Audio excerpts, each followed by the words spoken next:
Today on the RPG Talk Show, we're going to look at the 2024 D&D playtest packet for Bastions and Cantrips. We're going to look at the Kickstarter for A Vault of a Life Well Lived by Cubicle 7. We're going to talk all about pacing. This is a topic that I'm going to talk about often. I have talked about it before, but I want to dive into it again because I think it is a really valuable topic. So we're going to talk about pacing in our games, what that means, how we prep for it, how we improvise it while it's going on in the game, all sorts of things like that. And we're going to cover the first batch of October 2023 questions from the Patreon Q&A, all today on the Lazy RPG Talk Show. I'm Mike Shea, your pal from Sly Flourish, here to talk about all things in tabletop role-playing games. This show, like all of the work of Sly Flourish, is brought to you by the patrons of Sly Flourish. Patrons get access to all kinds of awesome features, a dedicated Discord server, the monthly Q&A, Secret of Summervine Villa, Uncovered Secrets Volume 1 and 2, the City of Arches Sourcebook, a whole bunch of exclusive adventures, a whole bunch of tools to help you run your game, tons of stuff you get for being a patron of Sly Flourish. But most of all, you help me put on shows like this. To the patrons of Sly Flourish, thank you so much for your outstanding support. This past week, Wizards of the Coast released a new playtest, Unearthed Arcana 2023. This is for playtest documents that they are throwing out there to get people's feedback on for the stuff that's going to feed into the 2024 D&D books, the new 5th edition D&D 4 revisions, whatever they're calling them. Those new books. And they dove out into some DMG stuff. They've been focusing very heavily on player-focused stuff, which I think is very important. I think it's more important by far. Even though I am a heavy GM-focused guy, I think it is much more important to make sure that your player-focused stuff is really solid, works really well, because that stuff is really hard to change. On the GM side, we can change anything all day long. We can do things all kinds of different ways. So I think it is, when it comes to making sure the game is solid and is going to have legs that will last for another 10 years or more, which would be awesome, I think the game needs to be really solid on the player side. So especially when it's a crunchier game like 5th edition, I think you definitely need to get that part of it right. So I'm glad they have been focusing heavily on player stuff, and I hope they continue to focus on player stuff to the very end, till they're really ready to do it. And I'm hoping it is really, really solid when they do so. I'm very eager for that. But they did want to dive out into some Dungeon Master's Guide stuff, and so they did with this guide that includes a whole system of bastions. I've skimmed this. I haven't read deeply into it. I of course have opinions regardless of the amount of expertise that I have, like everyone else. But I would point you towards a video that my good friend Teos Abadia, Alphastream, has done, where he dived deep into Bastions. He clearly has thought about this idea a lot. He talks all about it. Big hour-long video where he dives into Bastions. I would, if you really want to dive into the mechanics of Bastions, understand how they work, understand issues that are going on, all that stuff, please check out his video. You can find a link in the show notes. It is worth your time. I did watch his video. I thought it was very interesting. I learned a lot, and I think he's spot on with a lot of his thoughts. So to get one part out of the way, let's talk about the cantrips. I'm going to jump to the bottom when I talk about cantrips, because I think they're great. I looked at the cantrips that they did, and I'm like, yeah, those all look good, right? These cantrips are fine. A lot of them, chill touch was always a weird one because it was neither cold nor a touch. It is instead necrotic damage. Well, now at least it's a touch. It's still not chilling. It's like, it should be like harm touch or rotting touch or something instead of chill, because it doesn't do cold damage. But that's all right. I don't care. I mean, we just made fun of Chill Touch for 10 years. I'm happy to make fun of it for another 10 years. Acid Splash is cool because it's actually a splash. Blade Ward looks like a cool one. It's a reaction. So there's a couple of reaction cantrips in here. And I guess this is the one written, and that's interesting. It sort of lets you maximize your action economy a little bit more, and you impose disadvantage on the creature's attack roll. That makes sense.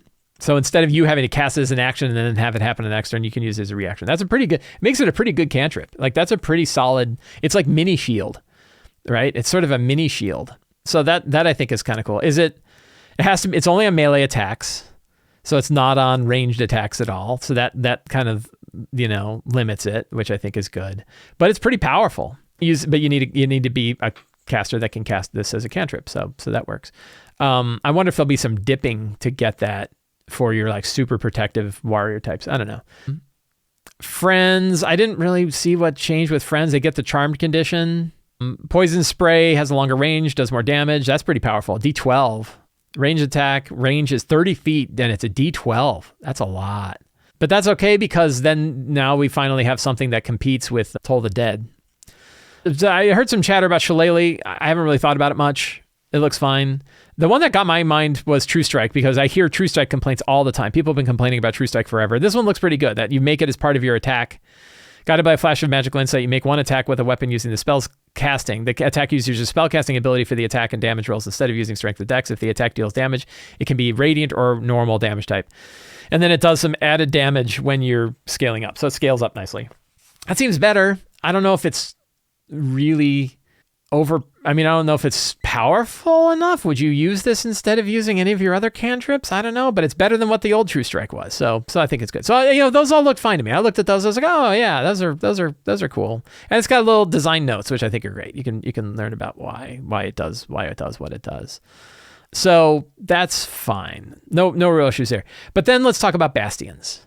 I have thoughts. My first impression looking at it was, man, I don't need another point system.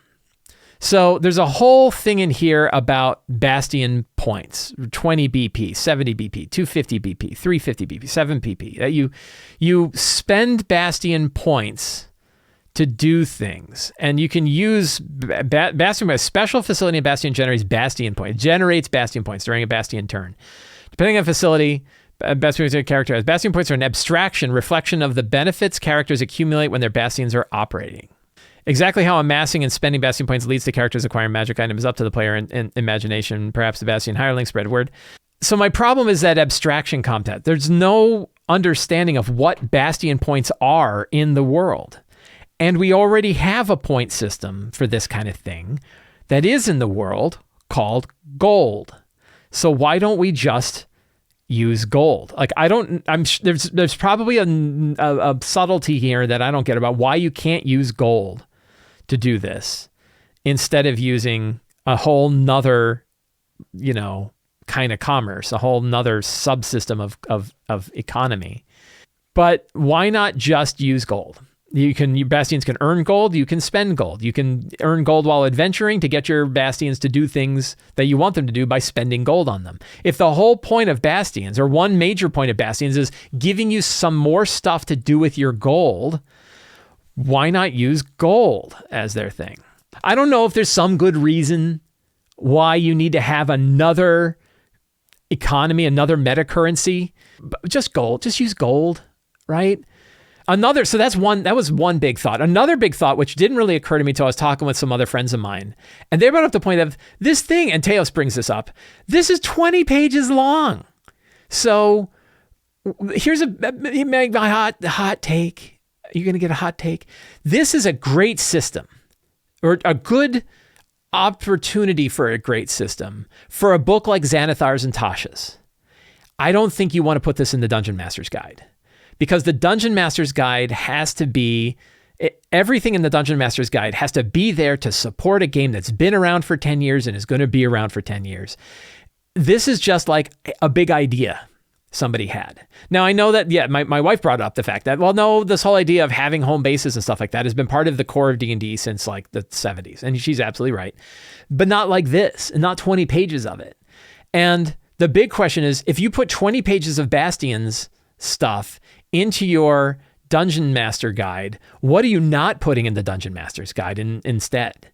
Right? That you only have so much of a page count in the Dungeon Master's Guide. They already increased the font size, which means even if the book was the same size, it would be 30% smaller in the amount of material that it's going to have. So even if it's bigger, it's not going to be that much bigger. I don't think it's 30% bigger. So what stuff are you not putting in there that you're replacing with this? And to complain about my bugaboo, we all have our things that we complain about. And this is the thing that I complain about, which is there are like 20 pages of puzzles in Tasha's. And still there has not been anything about how to help run combat in the theater of the mind, or we're using an abstract map, which according to my own polls, 40% of GMs use some kind of abstract map or theater of the mind for combat. Wizards of the Coast themselves use theater of the mind a lot. When I talked to a Wizards of the Coast developer a while ago, they said, yeah, almost all of us run Theater of the Mind almost all the time. And there's still really almost no guidance. There's like 3 paragraphs in the Dungeon Master's Guide about how to abstract areas of effect. Nothing about movement, nothing about crowd control, nothing about, all these different things that they have and how you can handle that in theater of the mind. Oh my God. Like, so putting an entire new sub, that what are you going to cut? What's not going to be in there? So if I were king for a day, and I'm not, but here I am. And for me, when I look at the 2024 refresh, if I were in charge, I would want to ensure that the 2024 refresh is a refresh, that we have 10 years of experience and 10 years of watching people run with this game in different directions and watch the stuff that came out. And there's been 10 years of a natural experiment to see what things work and what things don't and what parts we need to pick up on. Now is not the time to come up with entirely new things and drop it in your core books. Because what if it just turns out that this doesn't work? What if they do the play testing and some people give feedback and like, well, we're going to tweak some things, and they put it in and no one uses it? That's 20 pages of material in the Dungeon Master's Guide that doesn't get used. And trust me, there is a ton of pages in the 2014 Dungeon Master's Guide that doesn't get used because it was like a big idea at the time and they put it in there and it doesn't really work. And I actually think the Dungeon Master's Guide is pretty good. I think the 2014 Dungeon Master's Guide is pretty good. There's definitely areas for improvement. The idea that doesn't really help people learn how to play D&D or run D&D games, and that wasn't really its intent. There's all kinds of talk about the fact that a lot of people believed that this was going to be the last version of D&D, and that I heard a rumor that one of the people working on it called it the Pink Slip Edition because they thought this is the last version of D&D before we're all fired, and they just make T-shirts. So that when they wrote the DMG, it was really for existing Dungeon Masters, not for new Dungeon Masters. That was the whole game was sort of that way. But let's just focus. So now they know what they need that book to be. They've had 10 years of experience knowing that book needs to be. They know what works. They know what doesn't. They know what pieces people need. They know how the game is being played. They know they don't need facing rules, right? Facing rules are in the 2014 DMG. You don't need facing rules in the new one. I don't think anybody uses facing rules. There's a lot of stuff that's in the DMG and new stuff that can go in there that's not entirely new stuff, but stuff that we've learned. They know that they need a better way to spend gold. They know they need better instructions to teach people how to run games. And it sounds like they're grabbing onto that. Chris Perkins is talking about that. Dropping in a 20-page subsystem is probably not what you want to do with a refresh of the existing core rules. It is a fine thing to do in a book like Tasha's or Xanathar's, where you're throwing optional rules, you do some playtesting, you throw in the book, and if people use it, they use it. If they don't, they don't. But you didn't crud up the core book with something that may not be used.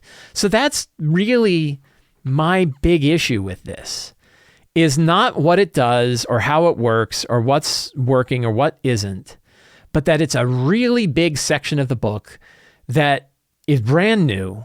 It's never been done before. Not in here. I mean, it has been done before. We have books like Strongholds and Followers by MCDM. So there's areas where this has been experimented with. And maybe this is an area where you kind of let the other publishers, other 5th edition publishers grab onto it and run with it. Instead of saying, no, this is a core thing. These 20 pages are more important than 20 pages of anything else we could put in the Dungeon Master's Guide to help people run 5th edition games. I seriously doubt that's true. Maybe they can take something like this and shorten it up. And I'll give an example. So what was my, Mike Shea's big idea? But we're going to talk about Mike Shea's big idea. So in my Patreon book, Uncovered Secrets Volume 2, I created a one-page home basis thing. And this was that idea of characters have too much gold and nothing to spend it on. Wouldn't it be cool if they could spend that on home base? Now, obviously, this isn't filled out at all. It doesn't tell you anything about these places. But the idea was, could you have some gold value? Could you tie it to a thing? And then let players and GMs fill in the details of this sort of stuff. And it's like, what does a dwelling cost, right? It's everything from like a tavern and a pub, an apartment, an inn and a spa and a manor and a tower and a temple and a villa and a keep. And they have different prices. And you spend that amount of money. And it means like 50,000 gold. You could probably get that 7th, 8th, 9th level. You could probably afford to have a keep. But 7th, 8th, and 9th level, you're pretty powerful, right? And you could have the tavern and a pub is 2,000. You could have that pretty early on. The idea that, that doesn't cost that much. Then you have sort of the traditional upgrades. What are the things you want to buy for your place? And this is where they, the nitpicky, like, oh, you want heating, you're going to need 200 gold pieces. You want an office, that's 200 gold pieces. So your kitchen spa, they're all pretty standard stuff. They get up to like laboratory, stable, cellar, complex wine cellar, museum, smugglers, tunnels, things like that. But those are mundane. And then I had these like fantastic upgrades, magical upgrades, animated paintings, glyphs of warding, elemental furnace, animated armor, unseen servants, guards and wards, magic kitchens, magical hot springs, crystal ball, scrying mirror, summon circle, heating vessel, teleportation circle, planar gateway, resurrection vault. One I want to add here is brine pool. I thought a telepathic brine pool would be cool for probably 100,000 or something like that. So, and the idea is like you kind of know what those do. You and the GM and the players get to determine like how that stuff sort of works. But some of these you can go look and go, oh yeah, it makes. I know what a crystal ball does. Like I can look that up. It's one page now. The other thing is this focus completely on just gold and you buy it. There's no system of like what happens when you're not there or how do you handle downtime. There's no system for that because you and the GM can kind of figure that out as like what makes sense for the story, and I probably could have a thing in here that says like how long it takes and you could come up with something that like it's 10 days per 1,000 gold pieces or something to do it, right? Would be, I don't know how that would work. Just make it up. But the idea is like, I think a simpler system can work better for this. And actually the 2014 DMG has stuff like this in it already. It's got play dwellings that you can buy and keeps and upkeep and retainers and all that. I like that stuff and it's good as is. So I maybe I'm wrong and maybe other people, really dig this thing and love it. But I don't know about 20 pages in the DMG. I think simplifying this would be better, shorter, and less of this, bastion points. I don't need another freaking currency to track. The other thing, and Teos talks about a lot of this, there's some broken stuff in here, right? The one that he pointed out, and I'm like, oh yeah, that's pretty terrible. So I'm going to rant about that one too, because I thought it was pretty good. Is that your God, they're so long, right? There's some demi-plane. So you create a demi-plane, right? And where is it? If you rest in the demi-plane, it's scry proof, it's fabrication. When you issue the empower orders to this facility, magical runes appear in the demo planes, walls, floors, and ceiling for 7 days. Until the runes disappear, you gain temporary hit points equal to 5 times your level after spending an entire long rest in the demi-plane. And it starts at 17. Let's do some math. That's 85 temporary hit points, right? That you begin with. And granted, it's 17th level, and everybody's like, oh, 17th level. But here's the thing about temporary hit points. Somebody at Wizards of the Coast, I don't know who, but somebody at Wizards of the Coast is in love with temporary hit points, and they're putting them everywhere. And they've been doing so since Tasha's. Tasha's started throwing temporary hit points everywhere. And here's the thing about temporary hit points. Every system that you put in, whether it's a new subclass feature or a new spell or a new power or a new magic item, anytime you put something in that has temporary hit points, you are cannibalizing every other power that also offers temporary hit points because there can be only one. Whoever is offering the best number of temporary hit points is better than all of the other systems that offer temporary hit points. So if you are a barbarian who has a power that grants you temporary hit points when you rage, but you are with a Twilight Cleric who grants temporary hit points when they do this other thing, and theirs is more than yours, your whole power is useless. If you have this demi-plane that offers you 5 times your level in temporary hit points, and that's the highest amount of temporary hit points I've seen any system give. Every other system you have in the game, every character power, every magic item, every spell, everything that offers you temporary hit points is certainly less than that. And all of those are now useless because they don't stack. They can stack like, oh, sure, once you're done with these, then you can start getting them from that. But all of the other powers that grant temporary hit points don't work when you already have 85 freaking temporary hit points. That's bananas. So stop with the temporary hit point things. That's a limited feature. It's sort of like giving everybody the ability to get advantage all the time, where if you have enough simple systems to grant people advantage, that eats up every other way that everybody else gets advantage. If you had a bard who could use bardic inspiration to grant advantage to all of the characters in the group, well, now the hide action is useless, and so are action points, and so are all the other systems that grant you advantage disappear if you have something else that gives you advantage that's better. Temporary hit points are the same way. Whatever the biggest system is for temporary hit points, that one is going to eat all of the other ones. There is no other system that doesn't do anything. So, stop with the temporary hit points. Now, if you wanted to have something like that, like I'm not going to tune it on the fly, but the tune on the fly would be have it do double your temporary. Because I know that there's like a sanctuary that gives you temporary hit points equal to your level. That's not bad because that's 17 temporary hit points at 17th level. It's not that high. This one maybe should do 2 times, right? That's because it's 17th level, 34 hit points, 34 temps. It's still going to eat everything else because apparently people are in love with temporary hit points. But it's better because it's not 70, 80 temporary hit points. Give me a break. Stuff like that. The one that Teos particularly pointed out to me because he knew I'd love is that there's a place that gives you the ability to generate spell components that are worth up to 1,000 gold pieces, which is exactly the amount that you need to get a Hero's Feast bowl. Freaking Hero's Feast. Man, I hate Hero's Feast so much. I only hate one tiny part. But here's my declaration. It's kind of a false declaration. If Hero's Feast doesn't have resistance to poison instead of immunity, if it still has immunity to poison damage, I don't know why we bothered doing a 2024 refresh. Like that might be enough where I'm like, I don't know why I would buy the books. Because if they can't fix that one thing, and it's really small, and it's so clear how broken that is, and it's ruined entire sessions for me. Like that one feature ruined entire sessions for me. It takes entire swaths of monsters and makes them basically useless. If they can't fix that, then why are we even bothering? So that's my, the Hero's Feast. And if they do fix Hero's Feast, and then they have another way that you can spend a lot of money in order to spend a lot of money on spell components, or not, you can spend a lot of money on this so you don't have to spend money there, and you have easier access to Hero's Feast, 1,000 gold piece bowls. If Hero's Feast isn't busted, then that would be fine. So we'll see. But my big thing, again, I didn't dive into every single piece of this, so I don't know. There's probably other areas where things definitely need tuning. I'm hoping people provide feedback. I'm hoping that people, tell them what they like and what they don't like. And I could totally be wrong. This is in a conversation I had where we were all talking about this. I was like, look, there could be something else we're not considering, which is we're just out of touch. Right? Me and my friends and other designers that I've talked to, we're just out of touch. And it turns out this is fantastic and everybody loves it and everybody really wants this and everybody is going to use it. That'd be great. If that happens, I'm fine. If it turns out, no, the feedback we got was good. We are going to spend 20 pages in the DMG on this and people are going to use it at their table and it's really fun. And people do, then I'm totally wrong. And so in 2 years, let's look back and say, hey, was Mike Shea right about this or wrong? Because I'll tell you, I've been wrong before. I thought Advantage was going to ruin the game.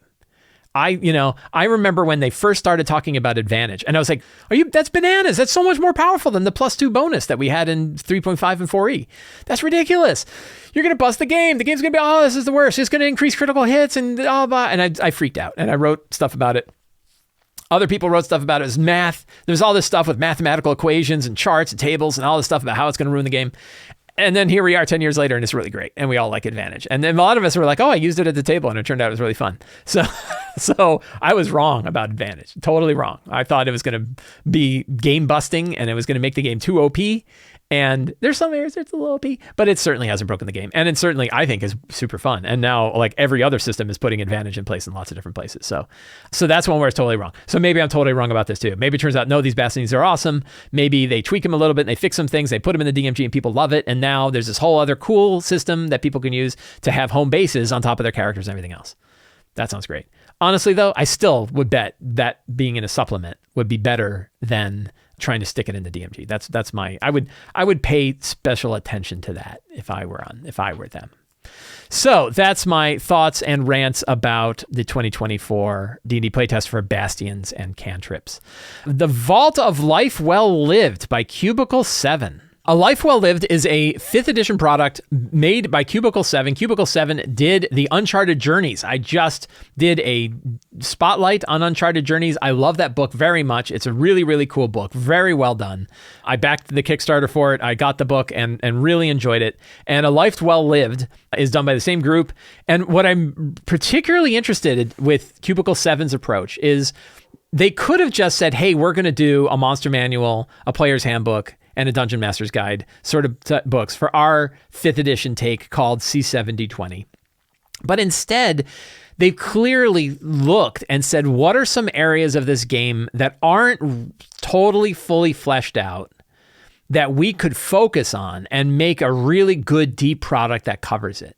And Uncharted Journeys is that example. That I referred to like Uncharted Journeys as a cure for overland travel for 5e. And I think it is a cure. Obviously there are other ways of handling overland travel that other people might enjoy.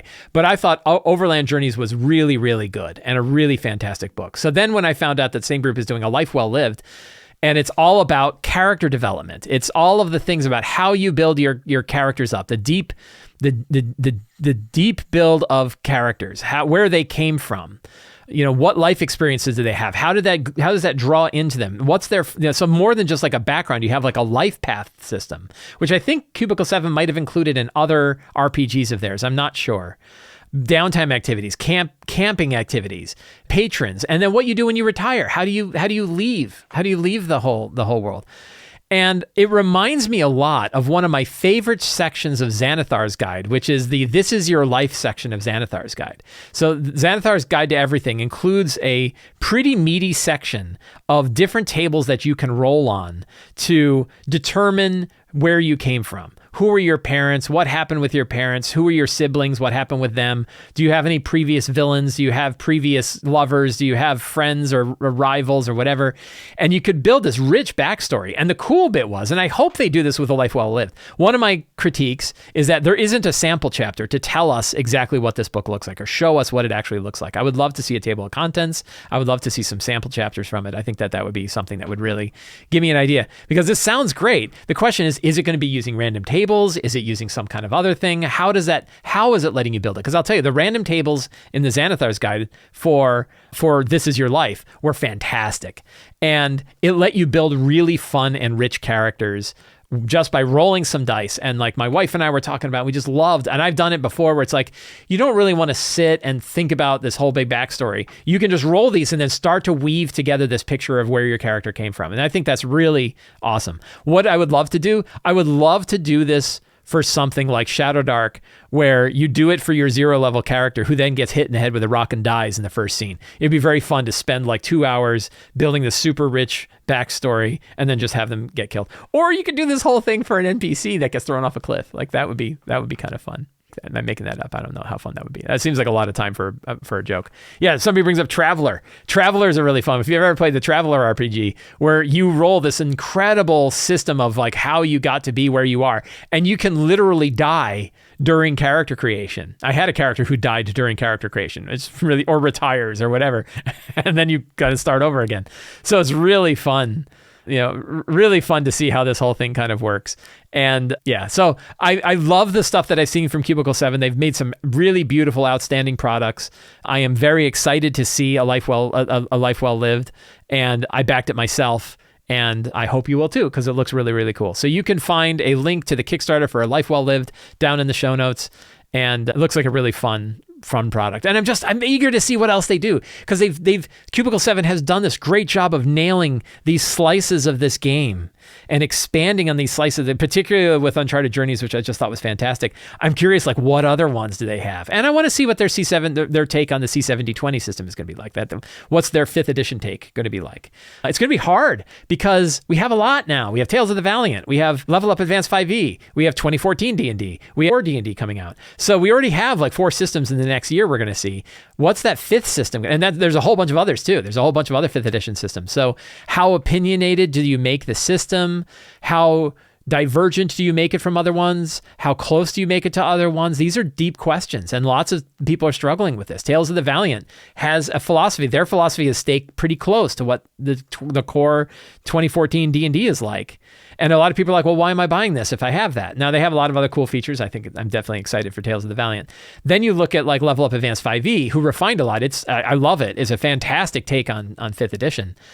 And they did diverge. They got rid of paladins and monks and some other things, and barbarians, I think, and they changed them into other kinds of classes and a slightly different flavor. They have other systems that they added in there, that kind of hero point system kind of things that they put in there. So they have like a different take on how it works, and yet maintained compatibility with 5th edition overall, particularly for monsters, which is why I like the Monster Vault so much. And DMG stuff, the Adventurer's Guide, the what is it called? The Trials and Treasure Guide and the Dungeon Delver's Guide for Level Up Advanced 5e are both excellent products as well. Oh, it's fantastic. We got so many cool products that are coming out for 5th edition. I love it. So yeah, very, very excited for that.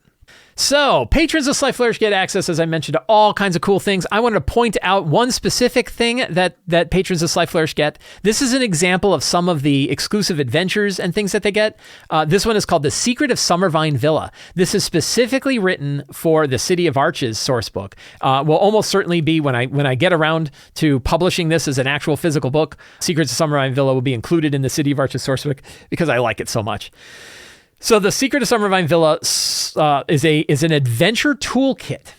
So instead of being a specific adventure that has a strong start and has like events that take place and has like a location and has a plot line that you follow, that Secret of Summervine Villa is intended to give you, the GM, the tools you need to build your own adventure around a specific location. So it's an experimental product, an experimental thing that lets you build a whole situation around a location in an area. It's pretty small. It's a 5-page book with including title, so 4 pages overall. Talks about what this is, what this means. The Summervine Villa is this villa that's in the City of Arches. It's actually pretty old. It is currently being held by a councilwoman, Lady Elvenia Summervine, who seeks it over, but she's got secrets of her own that's going on there.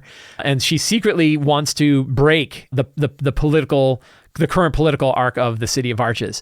And so the whole idea is, what adventure do you want to build around this place? And so we've got goals, right? Do you want to find the keys to Arcus, that there is a secret key that exists somewhere in Summervine Villa? You need to go get this key so that you can find the gateway to Arcus. Maybe it's hidden somewhere and you could decide where that key is. It's a MacGuffin that moves around. You can decide where you want to place it. Close the gate to Chul, that there is a world called Chul that Lady Summervine has opened up and is releasing a demon from, a Baralgra from. And you need to go down there and stop her from doing it and close this gate. That's another one. Recover evidence that, spies of the Golden Order has said, hey, we're pretty sure she's doing bad, evil stuff. We need you to break into her villa, go and find signs of her treachery and bring that out to us. So different kinds of goals that you can accomplish, that you as the GM can choose as your primary goal. You could even mix a couple of them. Like maybe you go into to recover evidence, but you actually find out she has opened up a gateway to Chul, and now you have a new quest of closing the gateway to Chul. It's all surrounds this one villa. So the whole idea is, like when we talk about situation-based D&D, the idea is there's this location, there are inhabitants of the location, there's a current situation, and there's a goal that you have. So very heist-based sort of thing. We have the major inhabitants. We have, like, each of them are listed here. Lady Elvenia Summervine, Lord Guston Summervine, Venna, the daughter. She's got some interesting stuff going on. The main guard, some evil cult fanatics that are working with Summervine for their evil cult stuff, because of course you got occultists. The butler, who's not really sure that he's on board with everything going on. Grim Watchers, who are mercenaries that have been hired. All kinds of different inhabitants of the place. So these are like groups. And it talks about, like, these are the groups that you can kind of drop in and decide how they're going on. You have locations. So we have descriptions of all the locations that are available on the map. And we have a map with a small key. If you recognize this map, this is the villa map from the Lazy DM's Companion. Beautiful map. I thought it worked really well here. So we used this map for this location with the idea that you can decide what's where, but use it. And for heist-based adventures, it works. So there's descriptions of every one of the locations, both an abbreviated 2-word one and then a slightly longer one. Then what are the situations? What's going on here? And there's different ones. The summoning of Kravix, that maybe they're in the middle of conducting a ritual at the location by opening up this place. That's the Baralgra. And Elvinia's open up the portal and you need to go in there. Maybe there is that they're hosting a party and they've invited a bunch of affluent and influential acquaintances that are there. And some of the guests are supporters of the City of Arches. Other ones are, she's secretly trying to work. Maybe she's trying to even assassinate people there. Meeting of the Faithful, that she's got a bunch of these people that she knows that are on her side that she's bringing into the place. So that gives you opportunities for how the characters get involved in this. Do they try to sneak in when there's a big party going on? Do they try to pretend to be members of the Faithful?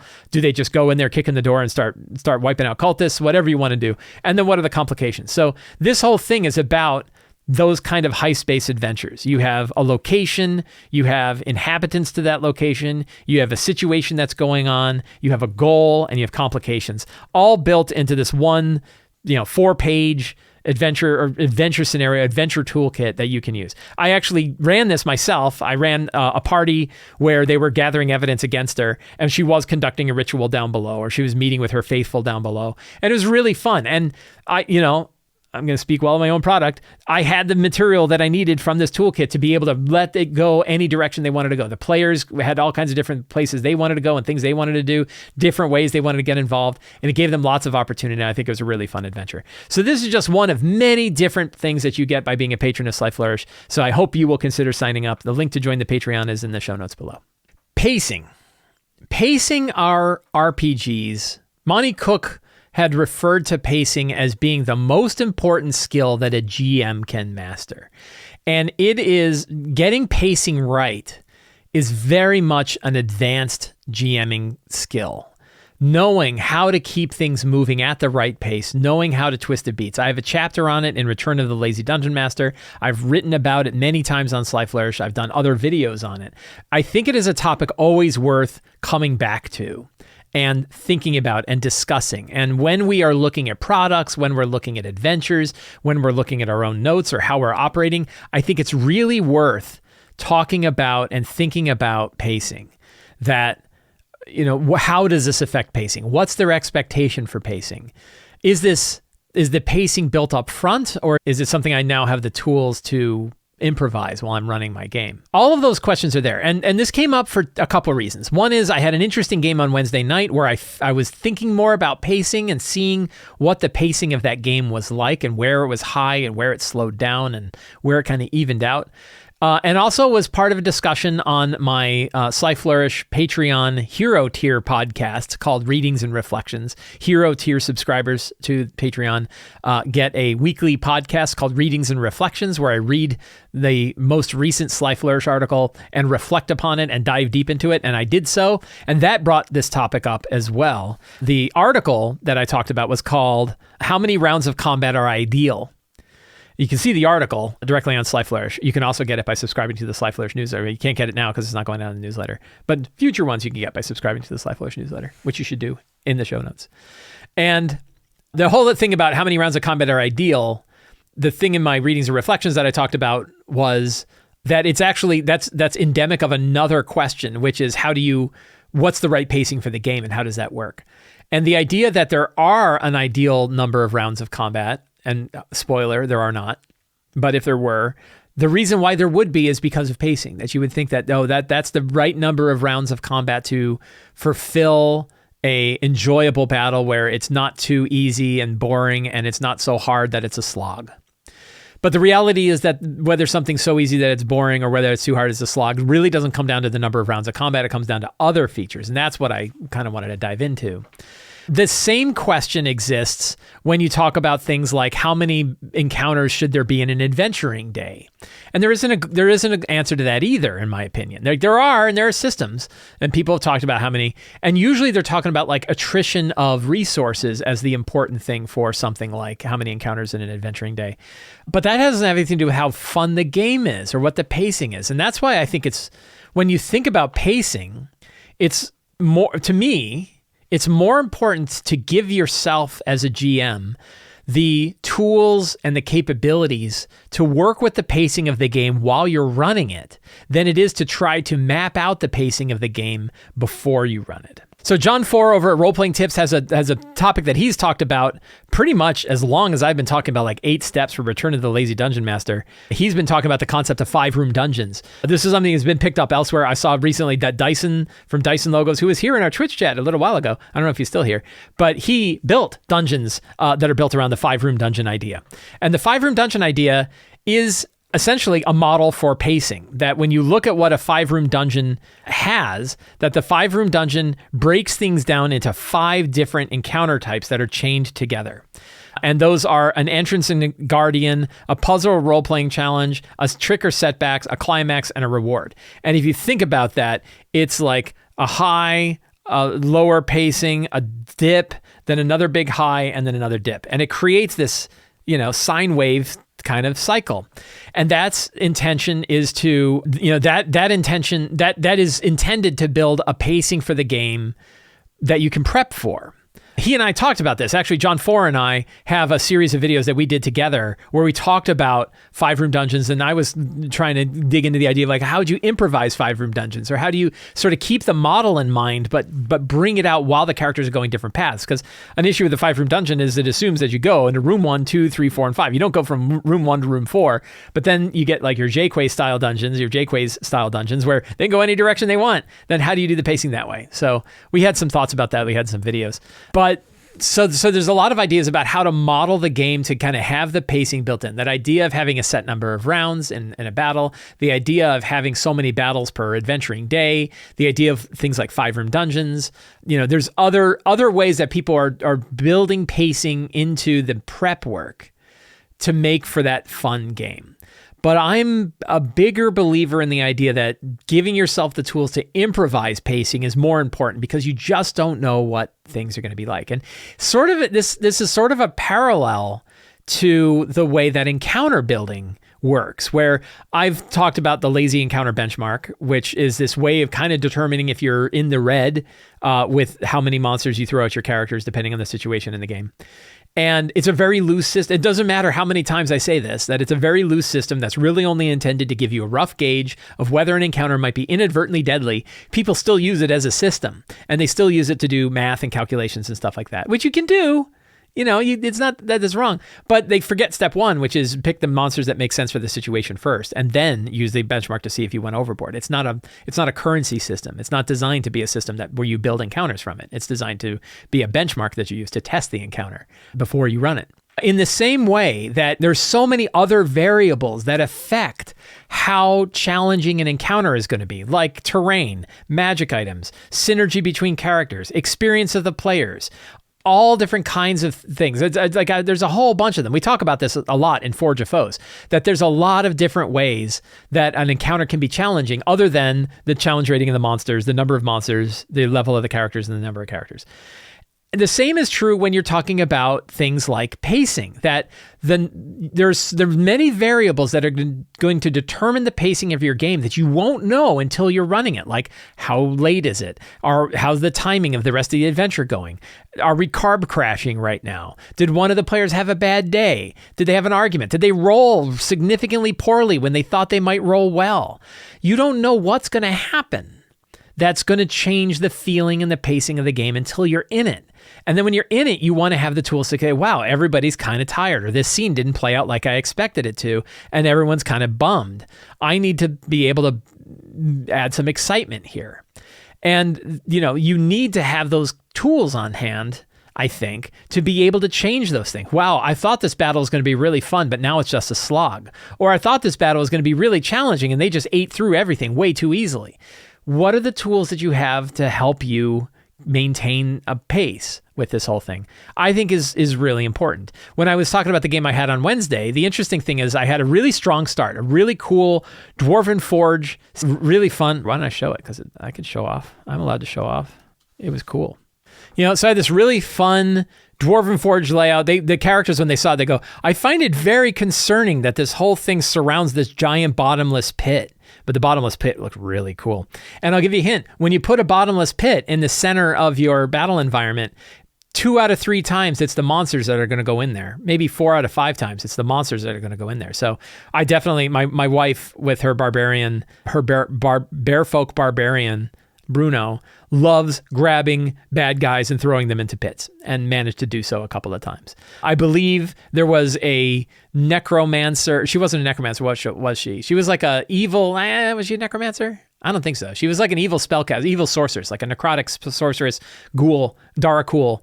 And I believe I can't remember. I think it was Bruno who grabbed her and threw her into the pit. You can see where she went up right next to the pit in order to get an angle on the other character, on the other characters.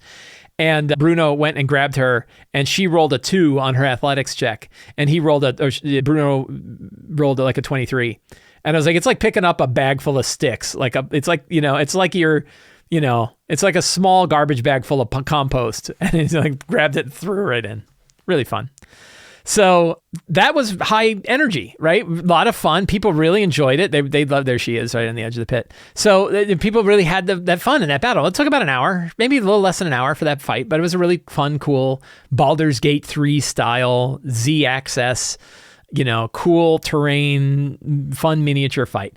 And then after that, they had some exploration that was mostly like a conversation with an NPC that didn't really give them a lot of information they didn't already know. No real big choices for them to make. No real decisions for them to make. And that was pretty low energy. And I could tell, like, the energy here is low.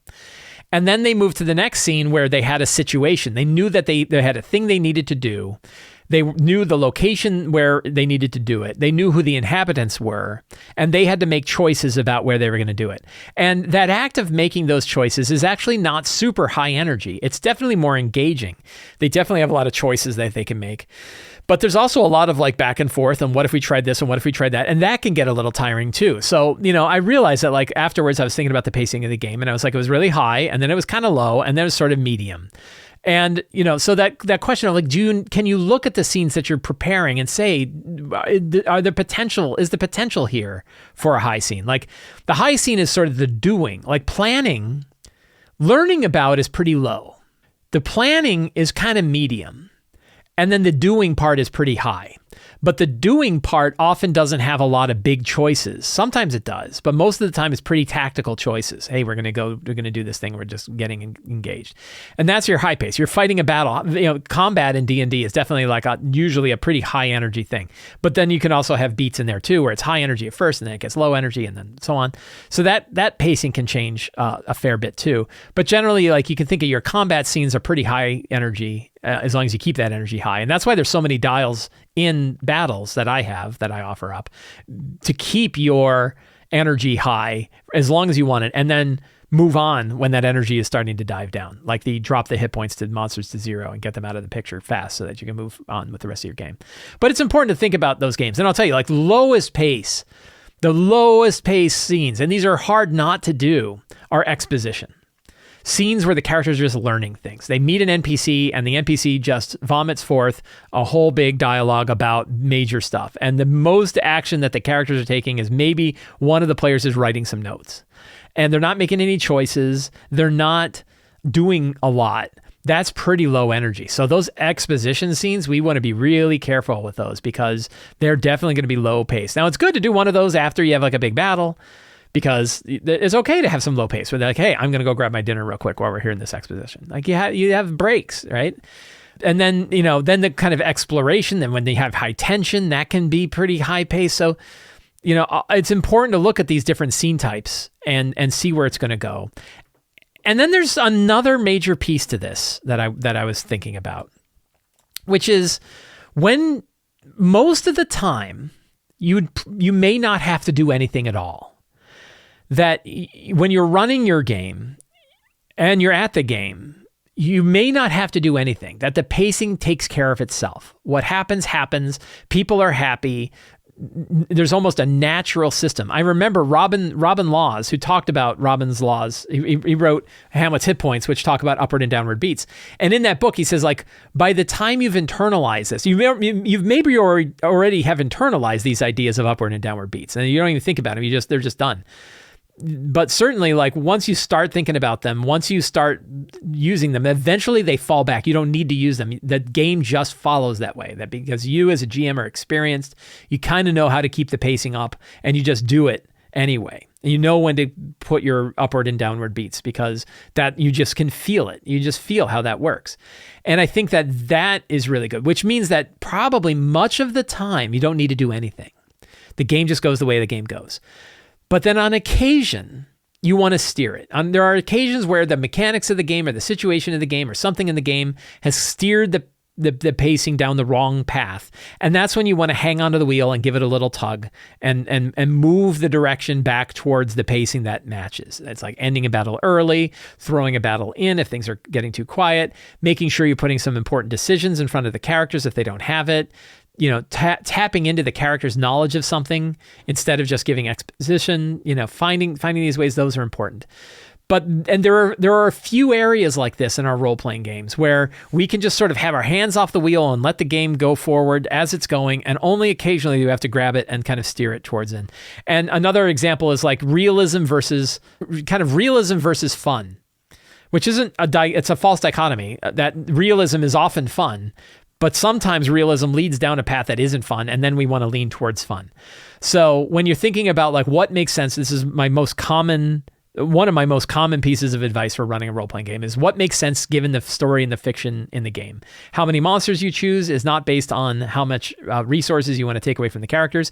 It is about what makes sense in the game. What kind of monsters would they face here? What number of monsters would they face here? Would they be hostile or not? Like that, you kind of say what makes sense given the situation. And that could be for bigger situations. That could be for NPC interactions. That could be for combat. It could be any aspect of the game. How does the trap work? What makes sense? And then based on what makes sense, the players determine, you run with that and you see where it goes. And then only if you see like, wow, that's what makes sense, but boy, it sucks and no one's having fun with this. That's when you say, okay, I'm going to put my hand in and we're going to steer it towards areas that are more fun rather than what makes sense. Like I've heard DMs say like, well, that's what would have happened. And you're like, yeah, but nobody enjoyed it. You didn't enjoy it. The players didn't enjoy it. Nobody liked it. Why? We control the world, really, right? We could have made that less arduous than it was. So that's something to consider as well. That generally speaking, when it comes to pacing, most of the time you can have your hands off, but occasionally you need to go in and be able to steer it. And it's worth knowing what tools you have available in order to help steer it. So I hope that was kind of a useful conversation. The topic of pacing is going to be, I'm going to talk about it forever. I don't think there's ever an end solution. I don't think we ever just nail it and everything is perfect. I think this is always something that we can improve on and something I like to talk about from time to time. Let's do some Patreon questions. Every month on the Sly Flourish Patreon, I put up a new thread for the month for the Q&A. You can ask any RPG-related question there. Some of them, I answer every question every Friday on the site itself. Some of those questions come to the show here. I talk about them here, or I will even use them as a catalyst for an article or video. I have done that recently with a couple. And let's talk about our first batch of questions from October 2023. CEH says, besides foreshadowing, do you have any advice for preparing a dungeon that is very easy to enter, but the true adventure is the PCs trying to escape? I'm calling this a Venus flytrap or Roach Motel dungeon. You could also call it the Hotel California. For a pop culture reference, think the pyramid under the ice in Alien vs. Predator. I unfortunately did not see. I don't know if it's unfortunate or fortunate. I didn't hear it was very good. I didn't see it though. I just ran a one-shot Aliens RPG convention game and realized during my prep that it's pretty easy for the PCs to get into the adventure location, but once they reach the center of the lab station, everything is designed to go bonkers and they have to fight several different enemies in order to survive and escape. So couple things that I think are pretty interesting about this. One, besides foreshadowing, the reality is foreshadowing. But instead of foreshadowing, the characters could know this because of how experienced they are. Especially if you have like Space Marines. If they're veteran Space Marines, they know when they're going into a situation that's going to be disadvantageous to them if things go wrong. Soldiers know this. They know like, oh, don't go into there. That great scene from Inglourious Bastards. Like you had a meeting in a basement. Like why would you have a meeting in a basement? Right? And he just goes on and on and on about why would you have this meeting in a basement, And it's because it's like a terrible, and of course we know what happens in Inglourious Bastards. It turns out being in a basement, is a really poor choice. So soldiers would know this, Space Marines would know this, and adventurers would know this. Like if you have just normal, regular adventures, they would still recognize like when they're going into a place and like, man, getting out of here is going to be hard. I hope there's something. And I hope we don't get cut off. I hope that we're not, we don't get outflanked and now we got people all over there. They're going to recognize this. So maybe they know that. Maybe you even tell them that when they notice that when they're walking through this particular area. So that I think is the way that I would do this. But the other thing I would do is this is a good example of like, are you building a location with a specific design and feeling and approach? We were just talking about pacing, right? And this is that example of pacing that up front it's easy and later it's hard. Is that because that's the feeling you want from the location? Or is that just like the location and the situation is almost certainly going to go that way? And the difference is, are you pushing it that way or is it going to turn out that way? Are two different things. And I would think that there are times where if the characters are aware of the fact that getting out of the place is going to be hard, they might come up with a really creative way to get out. Are you going to limit that?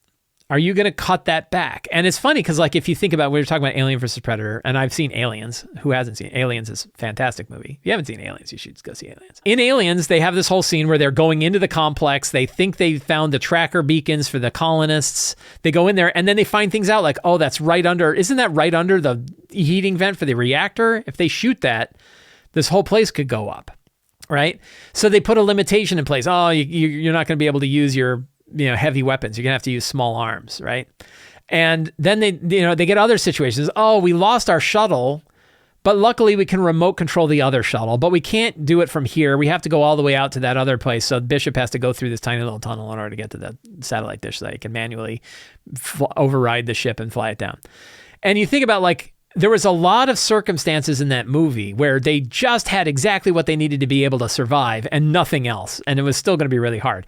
An example is, what if they did get on the dropship, flew up to that wasn't the Nostromo. I forget what the name of their warship was. Got up to their warship and then nuked it from orbit. That'd have been like a 40-minute movie, right? The Suleko. Wow. Good call. So they didn't make it because a big dumb alien got onto the ship and killed the crew killed the pilot of the other ship. Well, then imagine if they said, "Hey, don't we have another dropship? Yeah, can we remote pilot it?" Well, then the movie's over, right? I guess we're going to sit here and starve to death because, at best we'll starve to death. At worst we'll be eaten by aliens and turned into aliens ourselves because, incubators for aliens. Because, no, you can't remote pilot a ship. Yeah, we can't. The satellite won't reach that far. The lag is too much.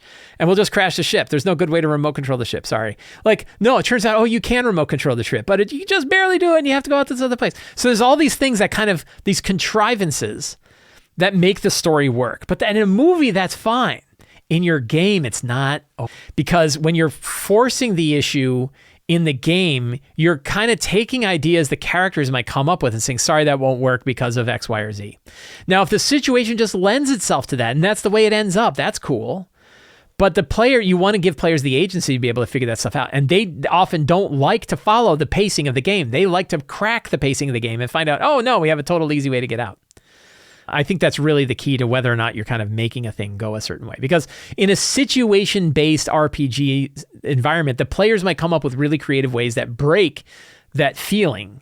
And you don't want to take that away from them necessarily. Or if you do, you don't want to remove their agency. Because then you're like, well, I guess we have to do it that way. A good example is like the chase. I love to pick on chase scenes because I think planned chase scenes generally suck. And they suck because, well, can't I just dimension door and grab the guy? Oh no, your dimension door doesn't work. Can I just run and double move? I have a really fast double. You can, but you'll get exhaustion.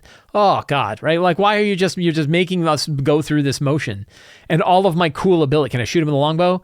No. I mean, it's 600 feet. He's diving and weaving too much. You can't do it.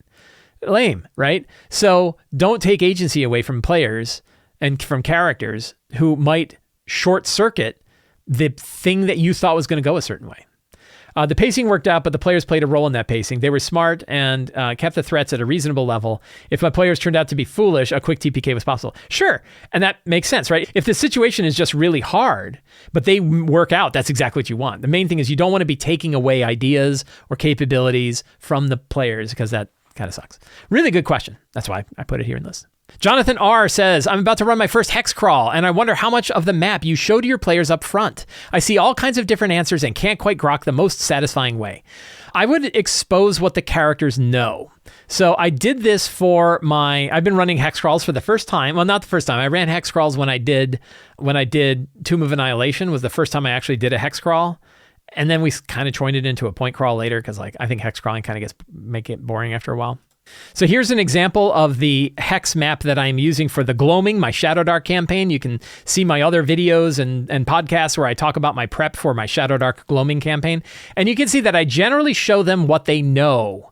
So in this case, like the characters started at the tower, but they knew where Wardenwood was because it's a key settlement. So I showed them where that was. They also knew where the road was. So I kind of highlighted the road because they knew that there was a road that went from Wardenwood to the tower because that's how they got there. And then as they learned about other places, I would reveal those other places. So I think you can do it very much like a dungeon map. The only difference is you can highlight locations that the characters learn about. So they learned about a place called Bittermold Keep. they learned where Bittermold Keep is. So I can unhighlight that particular map. Now they might learn other locations. Like they might learn there's 2 other keeps that I think they're going to know about. And I can unhide those locations. They don't necessarily know what's between them. And then you could kind of show a hex at a time, but they know where it is roughly, and they know that they're on their path to go there. So I think that way has worked pretty well. Now, that works really great for online games, which I think accounts for about half of games these days. In person, it's a little harder, and you could just, for example, print out the map without a key and put it on the table and just not tell people what those locations are till they get there. And there's a little bit of metagaming that would go on. There's a little bit of like, oh, I know there's a thing there. Maybe we want to explore that. And maybe that's fine. So I think you could go with any of those approaches. I don't know that there's a perfect approach. And I think approaches can change depending on what kind of tools you have and stuff like that. If you have a way to show a map and only show them certain pieces at a time, that would work. You could also get a big sheet of like 1-inch hex paper and draw the stuff in as they go. So you have the master map and you can use that map to draw them, or maybe one of the players draws it and you explain it to them, and then they're keeping their own map of the locations that they have. So that could be a fun way to do it too.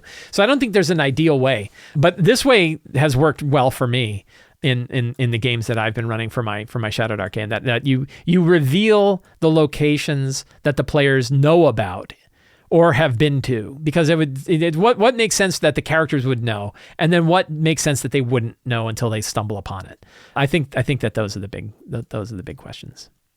Friends, I want to thank all of you for hanging out with me today while we talked about all things in RPGs.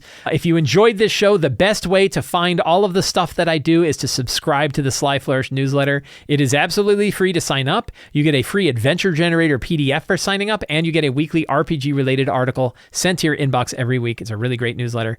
You can also support me directly on Patreon. You saw all the stuff this time that patrons get: the Q&A, the dedicated Discord server, readings and reflections, a new weekly podcast, all different kinds of stuff you get for being a patron of Sly Flourish. And you can pick up any of my books, and hopefully soon, Forge of Foes, I'm hoping in the next couple of weeks, on the Sly Flourish bookstore. All of the links for those are in the show notes. Thank you all so much. Have a great day, and get out there and play an RPG.